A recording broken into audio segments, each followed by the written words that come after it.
उसके साथ साथ जो असदुद्दीन ओवैसी साहब हैं, उन्होंने आके भी कई सीटों पर नुकसान उन्होंने भी पहुँचाया, और उसके साथ साथ भारतीय जनता पार्टी ने डॉक्टर शफीकुर रहमान बर्र साहब की छवि जो मानी जाती है एक तरह से वो कंट्रोवर्शियल मानी जाती है, काफ़ी ज़्यादा बयानों को लेकर कहें तो क्या आप भी उनके नक्शे कदम चलेंगे या फिर आप अपना पॉलिटिकल स्टैंडर्ड थोड़ा चेंज करेंगे? अरे आप कर रहे हो तो दोनों का दिखाइए, उसके अंदर ज़्यादती दिखाइए कि जहाँ अगर हिंदू समाज के साथ में अगर ज़्यादती हो रही है उसको भी दिखाइए, और उसके साथ जहाँ मुसलमानों के साथ ज़्यादती हुई है, मॉब लिंचिंग की गई हैं, उनको भी दिखाइए। जो राष्ट्रीय अध्यक्ष जी से सवाल किया गया था तो उनको आवाज़ नहीं आई थी, और आपको ठीक ठाक आवाज़ आ रही है क्योंकि राष्ट्रीय अध्यक्ष जी को आवाज़ नहीं आई थी हिजाब वाले मुद्दे पर। क्या वजह रही जो उन्होंने उस सवाल को इग्नोर किया, और उस पर क्या कहना चाहेंगे आप?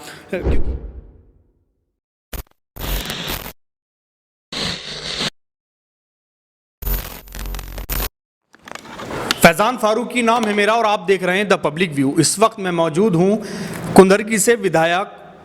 ज़ियाउर रहमान बर्र साहब के पास। आज तक ये जाने जाते थे डॉक्टर शफीकुर रहमान बर्र के पोते के नाम से, लेकिन अब खुद विधायक बन चुके हैं। 2017 में भी संभल से चुनाव लड़े थे असदुद्दीन ओवैसी की पार्टी AIMIM से, लेकिन तब कामयाबी इनको हाथ नहीं लग पाई थी। लेकिन इस बार कुंदरकी से चुनाव लड़े, पैतरा बदला, दाव बदला, क्षेत्र बदला, पार्टी बदली और चुनाव जीते। 44,000 वोटों से चुनाव जीते हैं और चुनाव जीतकर पहली बार 33 साल की उम्र में विधानसभा पहुंचे हैं। सबसे पहले तो आपको मुबारकबाद। और दूसरी चीज़ ये कि मैं और पत्रकारों की तरह ये सवाल नहीं करूंगा आपसे कि आप पर्स रखते हैं या हम चूस कर खाते हैं या काट कर खाते हैं। सवाल सीधे से यही रहेगा कि संभल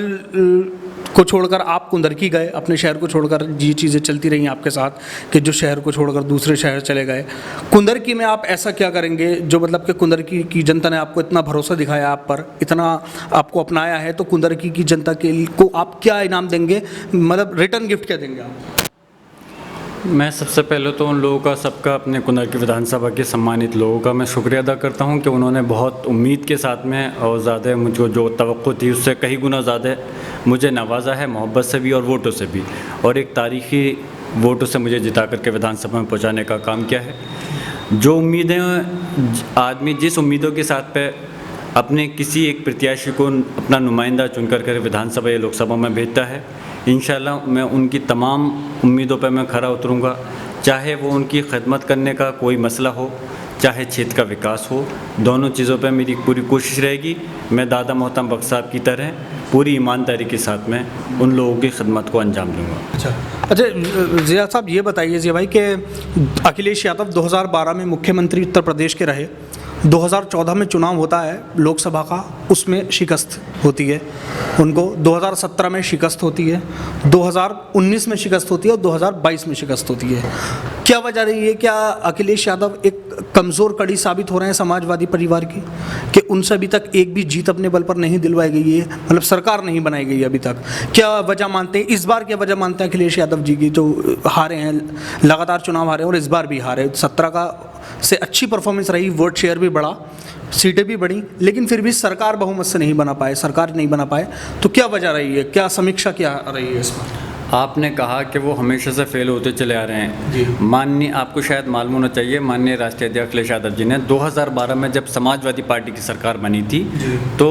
अखिलेश यादव जी ही ऐसा चेहरा थे समाजवादी पार्टी के अंदर जिन्होंने सड़क पे उतर करके रथ यात्रा निकाल करके लोगों को समाजवादी पार्टी की नीतियों से वाकिफ़ कराया था और उनको बताया था कि सरकार बनने के बाद में हम किस तरह से लोगों के लिए काम करेंगे, और समाजवादी पार्टी से जोड़ने का काम किया था। उनकी मेहनत के बलबूते पर ही 2012 के अंदर सरकार बनी थी समाजवादी पार्टी की। अगर ये कहा जाए कि भारत की लगातार चुनाव, अब भारतीय जनता पार्टी को आप उठा करके देख लिए, बीजेपी कितने चुनाव से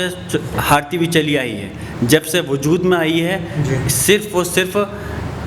अब 20 साल में आकर के, 18-20 साल में आकर के उनको सरकार बनाने का उत्तर प्रदेश के अंदर 17 साल के अंदर मौका मिला था 2017 में बनाने के लिए, और समाजवादी की भी सरकार गए हुए तो सिर्फ 2017 से अगर हम उठा करके देखें अब तक 5 साल ही हुए हैं।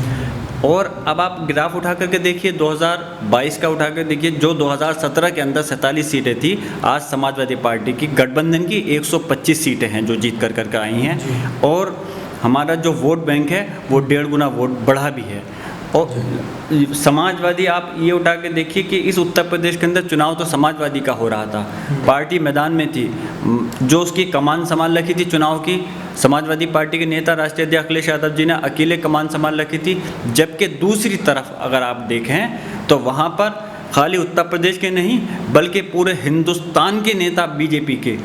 कई 10 राज्यों के मुख्यमंत्री चुनाव में लगे हुए थे, गृह मंत्री चुनाव में थे, प्रधानमंत्री चुनाव में थे और तमाम पूरा संगठन लगा हुआ था। उनसे अकेला अगर मुकाबला कर रहे थे तो राष्ट्रीय अध्यक्ष अखिलेश यादव जी का अकेले चुनाव में मैदान में डट करके मुकाबला कर रहे थे और उन्होंने ये चीज़ साबित कर दी अपने दम पर कि इतनी पूरी टीम से, बीजेपी आरएसएस की पूरी टीम से, और जो पूरे उद्योगपति उनके साथ में लगे हुए थे क्योंकि केंद्र के अंदर उनके साथ उनकी सरकार है, तो तमाम बीजेपी ने और जो संस्था है सीबीआई का, इनकम टैक्स का, ईडी के भी दुरुपयोग किया, छापे डलवाए। लेकिन हमारे नेता अखिलेश यादव जी ने हिम्मत नहीं हारी, उन्होंने कहा कि तुम जितने छापे डाल लो हम अकेला मुकाबला करेंगे और उन्होंने ये साबित कर दिया कि अकेले लड़ करके 125 सीटें आज योगी महाराज जी जो मुख्यमंत्री बनने जा रहे हैं, अगर अकेले अपने दम पर अगर अखिलेश यादव जी के मुकाबले में अगर लड़ते तो शायद वो तो माननीय अखिलेश यादव जी ने 125 सीटें गठबंधन में जीत भी ली, वो तो 25 सीटें भी जीतना उनके लिए मुश्किल पड़ जाता। अच्छा, तो यही वजह रही हार की क्या?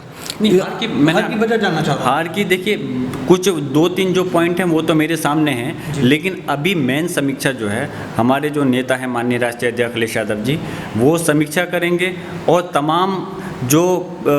चुनाव लड़े हैं सभी विधायकों से, प्रत्याशियों से, उनसे भी उनका वो जानेंगे कि कहाँ किस चीज़ की कमी रही है। लेकिन जहाँ तक मैं समझता हूँ, जो 2-3 मेरी अपनी समझ के हिसाब से हैं कि बहुजन समाज पार्टी ने जो सरेंडर किया था, जो अंदर कोई डील की थी बीजेपी से, अपना वोट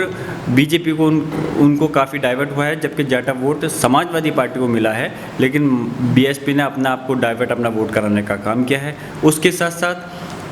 जो असदुद्दीन ओवैसी साहब हैं, उन्होंने आके भी कई सीटों पर नुकसान उन्होंने भी पहुँचाया। और उसके साथ साथ भारतीय जनता पार्टी ने, आपने देखा होगा काउंटिंग से पहले कहीं मशीनें पकड़ी जा रही हैं, कहीं पे बैलेट पेपर पकड़े जा रहे हैं, तो इस चीज़ से साफ जग जाहिर है कि उन्होंने काफ़ी विधानसभाओं पर गड़बड़ी भी की है, जिसकी वजह से जो नतीजे हैं वो प्रभावित हुए हैं। नहीं तो हमें पूरा विश्वास था अगर ईमानदारी से अगर यहाँ की काउंटिंग होती तो समाजवादी पार्टी की सरकार ज़रूर उत्तर प्रदेश के अंदर बनती। अच्छा, कहीं ना कहीं डॉक्टर शफीकुर रहमान बर साहब की छवि जो मानी जाती है एक तरह से वो कंट्रोवर्शियल मानी जाती है, काफ़ी ज़्यादा बयानों को लेकर कहें तो क्या आप भी उनके नक्शे कदम चलेंगे या फिर आप अपना पॉलिटिकल स्टैंडर्ड थोड़ा चेंज करेंगे? कंट्रोवर्शियल भाई, अगर कोई बात सही कहें, सच बात कहें, हक की आवाज़ को उठाएं तो कंट्रोवर्शियल कोई अगर आदमी उंगली उठाता है तो हमें उस चीज़ से फ़र्क नहीं पड़ता। हमें जनता ने जिस उम्मीद के साथ में विधानसभा के अंदर भेजा है, तो हमारा भी मकसद, हमारा फ़र्ज़ ये बनता है, हमारी जिम्मेदारी बनती है कि जो हमारी कौम के, हमारे करीब आवाम के, क्षेत्र के, जनता के जो मसाइल हैं या कहीं कोई अगर गलत कोई बात हो रही है तो हाँ, ये हमारी जिम्मेदारी बनती है एक नुमाइंदा होने के नाते, एक रिप्रेजेंटेटिव होने के नाते हम उस आवाज़ को अपनी हम बुलंद करेंगे। कहीं कुछ गलत हो रहा है तो उसके ख़िलाफ़ हम अपनी आवाज़ को उठाएंगे। और हमारा मकसद सिर्फ यही है कि इस देश के अंदर सभी लोगों के साथ, इस उत्तर प्रदेश, हम उत्तर प्रदेश से जुड़े हैं क्योंकि विधायक हूँ तो मैं, तो इसलिए सबके साथ इंसाफ होना चाहिए, किसी के साथ भेदभाव के नाम पर राजनीति या सरकार के कोई काम नहीं चलने चाहिए। अच्छा, एक मूवी आई है कश्मीर फाइल्स, जिसमें दिखाया जा रहा है लगातार के 1990 में कश्मीरी पंडितों पर जुल्म हुए, उनके घर जलाए गए, उनको घरों से निकाला गया और इस पर एक फ़िल्म आती है और फिल्म के बाद पूरा माहौल बदल सा जाता है। तरह तरह की वीडियो देखने को मिलती हैं कि पिक्चर हॉल में बड़े ही अजीब तरीके के नारे लग रहे हैं। तो आपको क्या लगता है कि, और फिर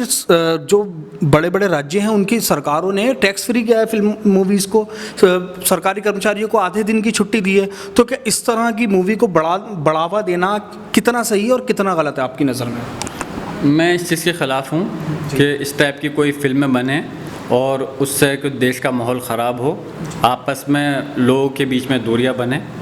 हमारे हिंदुस्तान को इस बुनियाद पर आज़ाद नहीं कराया था हमारे बुज़ुर्गों ने कि आने वाले वक्त के अंदर फिर से आपस में लोगों के बीच में खाई बने। जब हिंदुस्तान को आज़ाद कराया था, हिंदू समाज के साथ साथ मुस्लिम समाज के लोगों ने भी, हज़ारों उलमा शहीद हुए थे और अपने देश को आज़ाद कराने के लिए उन्होंने फांसी के फंदे पर चूम करके अपने लटक गए थे, लेकिन उन्होंने कुछ उसके ख़िलाफ़ देश के ख़िलाफ़ जो लोग थे उनके ख़िलाफ़ उन्होंने आवाज़ उठाई और अपनी जान भी दे दी। तो आज आज़ाद मुल्क होने के बाद इस हिंदुस्तान के अंदर इस टाइप की अगर चीज़, अगर कोई घटना घटती है, मिसाल के तौर पर इस टाइप की मूवी बनती है, तो मैं इसके सरासर ख़िलाफ़ हूँ। कहीं हमारा मकसद ये नहीं है हम ये नहीं कहते कि मुसलमानों के साथ इंसाफ हो और हिंदू समाज के साथ में ज़्यादती हो। हमारा मकसद ये है, हमारे देश का भी लोकतंत्र ये है कि सभी धर्मों के लोगों को बराबर की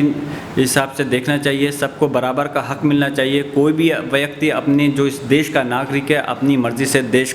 धर्म को अपना सकता है और उस चीज़ को जो भी उसकी हैं उसको पूरा कर सकता है, बशर्ते कि कोई चीज़ देश के ख़िलाफ़ नहीं जाती हो। तो उस वजह से आज अगर ऐसी फ़िल्में बनती हैं हम इसकी मजम्मत करते हैं, और जो चंद लोग, मुट्ठी भर लोग, चाहे वो प्रोड्यूसर हों, डायरेक्टर हों या एक्टर हों, सिर्फ इस बुनियाद पर इन फिल्मों को लेकर के आ रहे हैं किस तरह से वो उनसे कमाई कर सकते हैं और भारतीय जनता पार्टी के अंदर अपने आप को अच्छा साबित कर करके किस तरह से वहाँ से लाभ उठा लें। तो ऐसे जो लोग हैं वो खाली ना तो देश के साथ इंसाफ कर रहे हैं और वो ना ही लोकतंत्र के साथ इंसाफ कर रहे हैं। मैं तो सिर्फ यही कहूँगा कि इन टाइप की फ़िल्में नहीं बननी चाहिए जिससे देश का माहौल ख़राब हो। फिल्में अगर बनानी है आपको, अगर आप टैक्स फ्री कर रहे हो तो उन मूवियों पर टैक्स फ्री करिए जो देशभक्ति से जुड़ी हों।